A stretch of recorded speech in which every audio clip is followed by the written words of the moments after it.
नमस्कार बंधुरा सम्पा रेसेल घर तरफ থেকে অনেক অনেক স্বাগতম। আজ আমি বানাবো পনির কোফতা। তার জন্য নিয়েছি আমি এখানে 200 গ্রাম মতো পনির, একটু গাজর ঘষে নিয়েছিলাম আমি গাজরটা, আপনারা চাইলে ছোট ছোট করে কেটে নিতেও পারবেন। একটু শিমলা মির্চি, ক্যাপসিকাম এটা ছোট ছোট করে কেটে নিয়েছি আমি। একটু পেঁয়াজ, একটা পেঁয়াজ কেটে নিয়েছি ছোট ছোট করে, কুচি কুচি করে। একটু ধনে পাতা,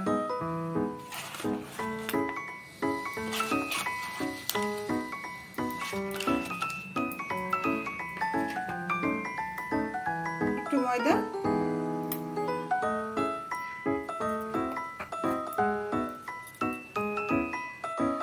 একটু গোলমরিচের গুঁড়ো,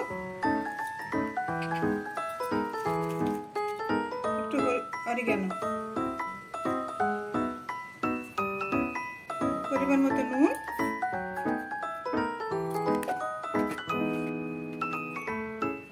একটু হলুদ,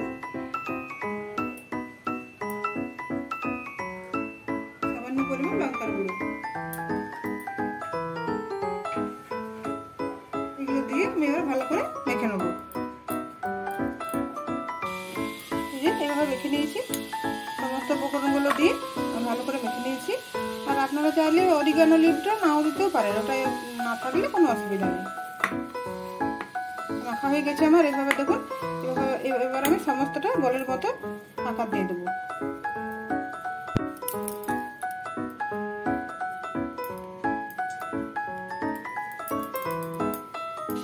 দেখুন এভাবে বলের মতো বানিয়ে নিয়েছি আমি। আপনারা চাইলে সাইজটা ছোট বড় করতেই পারেন। এদিকে আমি কড়া বসিয়ে দিয়েছি, তাতে তেলও দিয়ে দিয়েছি, তেল গরম হয়ে গেছে। এবার একটা একটা করে এগুলো আমি দিয়ে দেবো কোফতাগুলো। গ্যাসটা কিন্তু মিডিয়াম আঁচে রাখতে হবে। এখন আমার স্লো করা আছে, একটু পরে আমি মিডিয়াম করে নেবো।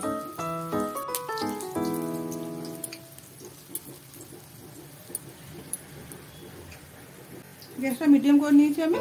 এই মিডিয়াম আঁচে আমি আস্তে আস্তে ভেজে নেবো কোফতাগুলো। চারিপাশটা উল্টে পাল্টে লাল লাল করে ভেজে নেবো। এই দেখুন লাল লাল করে কি সুন্দর কোফতাগুলো ভাজা হয়ে গেছে। এবার আমি এক একটা করে তুলে নেবো। বাকি কোফতাগুলো ভেজে নেবো আমি।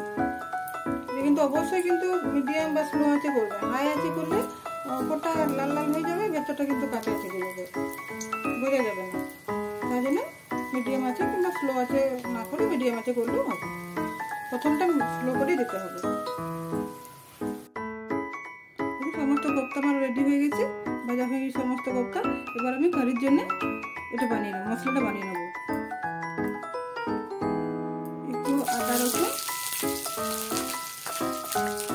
কয়েকটা কাজু,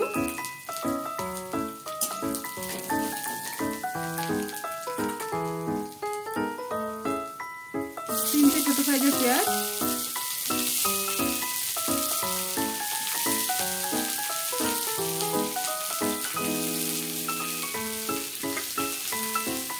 দুটো টমেটো,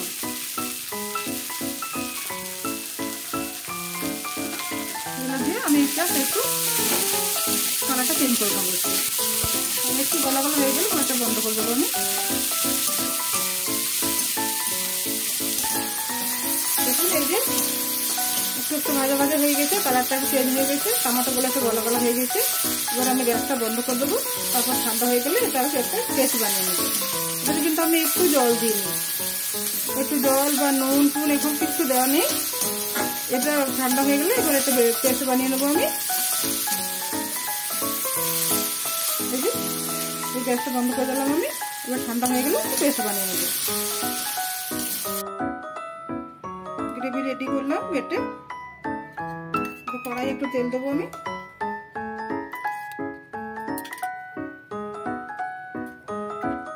সামান্য পরিমাণ তেল দিয়েছি, খুব বেশি তেল দিইনি আমি, কারণ আমি মশলাটা করার সময় তো পেঁয়াজ টমেটো যখন ভেজেছিলাম তখন একটু তেল দিয়ে ভেজেছিলাম ওটা, ওই জন্য কড়াই আমি একটুই তেল নিলাম। একটু লঙ্কার গুঁড়ো, এখন কিন্তু গরম হয়নি, গরম হওয়ার আগে দিতে হবে, এটা নাহলে জ্বলে যাবে। একটু হলুদ,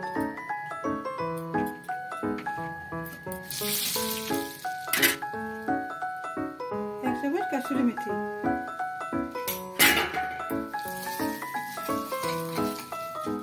এবার আমি গ্রেভিটা দেবো।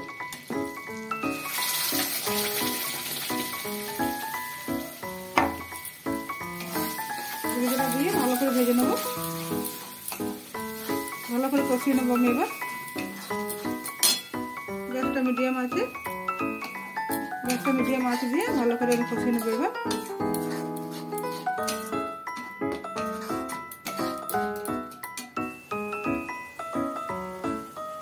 এক চামচ ধনে পাউডার, হাফ চামচ জিরে পাউডার, পরিমাণ মতো নুন, সব কিছু দিয়ে ভালো করে আমি কষিয়ে নেবো। গ্রেভিটা আমার কষা হয়ে গেছে। এবার আমি গরম জল করে রেখেছি, গরম জলটা দেবো।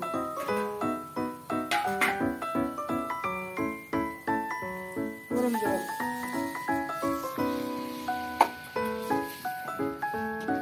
গ্রেভিটা যেমন রাখবেন সেইভাবে জলটা দেবে।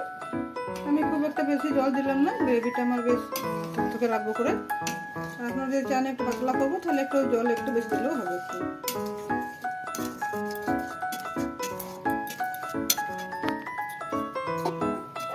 এই যে ফুটে উঠেছে, গ্রেভিটা ফুটে উঠেছে। এবার আমি একটু ঘি দিলাম,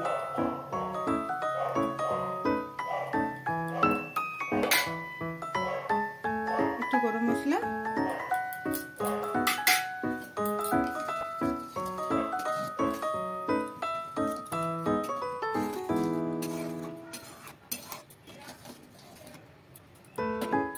সবার শেষে একটু নারকেলের দুধ। নারকেল দুধ যদি না থাকে একটু গরুর দুধ থাকলে গরুর দুধও দেওয়া যাবে, আর গরুর দুধ না থাকলে নারকেলের দুধ। আর সেটা যদি না থাকে বা দুধের যে সরটা বসে সরটা একটু তুলে ভালো করে ফেটে ওটা পরে ছড়িয়ে দিলেও হয়ে যাবে। এটা কারি রেডি আমার, এদিকে কোপ্তাও রেডি। এবার আমি গ্যাস বন্ধ করে দিলাম। এখন এটা ঠান্ডা হলে তারপর আমি কোপ্তাগুলো দেবো। এখন আমি কোপ্তা দিচ্ছি না, এখন কোপ্তা দিলে এই গ্রেভিটা প্রচণ্ড গরম আছে, এগুলো যদি দিয়ে দিই এখন তাহলে পুরো ফেটে যাবে আর গ্রেভিটা পুরো কোপ্তার মধ্যে টেনে নেবে, গ্রেভিটা পুরো আর পুরো ভেঙে যাবে কোপ্তা। তাই জন্য আমি এখন দেবো না, কোপ্তাগুলো আমি গ্রেভিটা যখন ঠান্ডা হবে তখন দেবো। থ্যাংক ইউ বন্ধুরা আমার চ্যানেলে আসার জন্য। আমার রেসিপিটা যদি ভালো লাগে একটা লাইক অ্যান্ড সাবস্ক্রাইব করবেন আর বন্ধুদেরকে অনেক অনেক শেয়ার করে দেবেন।